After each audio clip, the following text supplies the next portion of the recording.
আসসালামু আলাইকুম। আজকের ভিডিওতে আমরা জানব ইতিহাসের এক মহান নবী হযরত নূহ আলাইহিসসালাম এর একটি অবিশ্বাস্য কাহিনী। অনেক হাজার বছর আগে পৃথিবীতে মানুষ আল্লাহকে ভুলে গিয়েছিল। তারা এক আল্লাহর ইবাদত না করে মূর্তি পূজা শুরু করেছিল। সমাজে অন্যায়, অবিচার আর গুনাহ দিন দিন বেড়ে যাচ্ছিল। ঠিক তখন আল্লাহ তাআলা হযরত নূহ আলাইহিসসালামকে নবী হিসেবে পাঠালেন। তিনি মানুষকে দিনের পর দিন, বছরের পর বছর সত্যের পথে ডাকতে থাকলেন। তিনি বলতেন, হে আমার জাতি, এক আল্লাহর ইবাদত করো। মূর্তি ছেড়ে দাও। সত্য পথে ফিরে আসোগ। কিন্তু দুঃখের বিষয়ে অধিকাংশ মানুষ তার কথা শুনল না। তারা তাকে মিথ্যাবাদী বলল, উপহাস করল, এমনকি কষ্ট দিল। তবুও হযরত নূহ ধৈর্য হারাননি। তিনি বহু বছর ধরে আল্লাহর পথে মানুষকে দাওয়াত দিতে থাকলেন। কিন্তু সময়ের সাথে সাথে মানুষের অবাধ্যতা আরও বেড়ে গেল। তখন আল্লাহ তাআলা এক বড় সিদ্ধান্ত দিলেন। হযরত নূহ কে নির্দেশ দেওয়া হল একটি বিশাল নৌকা বানাতে। যদিও তিনি মরুভূমির মধ্যে ছিলেন, যেখানে পানি নেই, তবুও তিনি আল্লাহর আদেশ পালন করতে শুরু করলেন। সবাই তাকে নিয়ে উপহাস শুরু করলো এবং বলল, তুমি কি এই জমিতে নৌকা বানাচ্ছ? কিন্তু একসময় নৌকা তৈরি হয়ে গেল এবং হঠাৎ করেই যেন আকাশের মধ্যে প্রচণ্ড কালো মেঘে বৃষ্টি শুরু হলো এবং বৃষ্টির পানি এতটাই বেড়ে গিয়েছিল যে পুরো শহরকে ধ্বংসের মুখে নিয়ে গেছিল।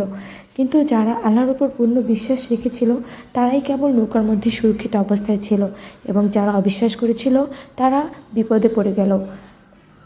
নূহ আলাইহিসসালামের প্রতি এবং আল্লাহর প্রতি সবাই কৃতজ্ঞতা প্রকাশ করল, তাদের প্রতি ঈমান আনল। আসসালামু আলাইকুম। আজকের ভিডিওতে আমরা জানব ইতিহাসের এক মহান নবী হযরত নূহ আলাইহিসসালাম এর একটি অবিশ্বাস্য কাহিনী। অনেক হাজার বছর আগে পৃথিবীতে মানুষ আল্লাহকে ভুলে গিয়েছিল। তারা এক আল্লাহর ইবাদত না করে মূর্তি পূজা শুরু করেছিল। সমাজে অন্যায়, অবিচার আর গুনাহ দিন দিন বেড়ে যাচ্ছিল। ঠিক তখন আল্লাহ তাআলা হযরত নূহ আলাইহিসসালামকে নবী হিসেবে পাঠালেন। তিনি মানুষকে দিনের পর দিন, বছরের পর বছর সত্যের পথে ডাকতে থাকলেন। তিনি বলতেন, হে আমার জাতি, এক আল্লাহর ইবাদত করো। মূর্তি ছেড়ে দাও। সত্য পথে ফিরে আসোগ। কিন্তু দুঃখের বিষয়ে অধিকাংশ মানুষ তার কথা শুনল না। তারা তাকে মিথ্যাবাদী বলল, উপহাস করল, এমনকি কষ্ট দিল। তবুও হযরত নূহ ধৈর্য হারাননি। তিনি বহু বছর ধরে আল্লাহর পথে মানুষকে দাওয়াত দিতে থাকলেন। কিন্তু সময়ের সাথে সাথে মানুষের অবাধ্যতা আরও বেড়ে গেল। তখন আল্লাহ তাআলা এক বড় সিদ্ধান্ত দিলেন। হযরত নূহ কে নির্দেশ দেওয়া হল একটি বিশাল নৌকা বানাতে। যদিও তিনি মরুভূমির মধ্যে ছিলেন, যেখানে পানি নেই, তবুও তিনি আল্লাহর আদেশ পালন করতে শুরু করলেন।